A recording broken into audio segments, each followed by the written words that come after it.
Ano ba ang dapat na maunawaan ng tao tungkol sa paglilingkod sa Diyos na ito ang hindi nakita ng Diyos sa maraming tao na naglilingkod daw sa Kanya?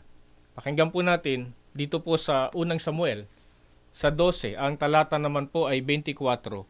Ganito po ang itinuturo ng Biblia sa atin. Ganito po ang ating mababasa. Matakot lamang kayo sa Panginoon at maglingkod kayo sa Kanya sa katotohanan ng inyong buong puso.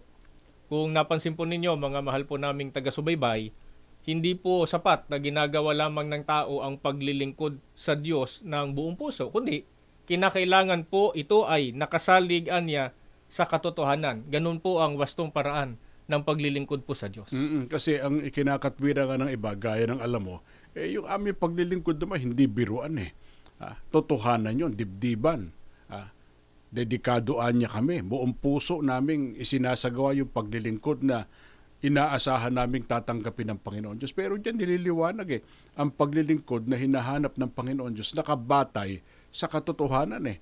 Alin ba yung katotohanan na dapat pagbatayan o pagsaligan ng paglilingkod sa Diyos at ang ganong paraan ng paglilingkod dapat talagang gawin ng tao ng buong puso? Basahin po natin dito po sa ikalawang Samuel naman, sa 7, ang talata po ay 28. Ganito po ang itinuturo ng Biblia sa atin. At ngayon, O Panginoong Diyos, Ikaw ay Diyos, at ang iyong mga salita ay katotohanan. Ang katotohanan po, ayon po sa akin pong binasa, ay mga salita po ng ating Panginoong Diyos o kanyang mga kalooban. Kaya, makatitiyak po ang tao, tayo po'y makatitiyak na ang ating naisasagawang paglilingkod ay wasto o tamang paraan kapag ka ito'y naaayon po sa kalooban o mga salita po ng Diyos.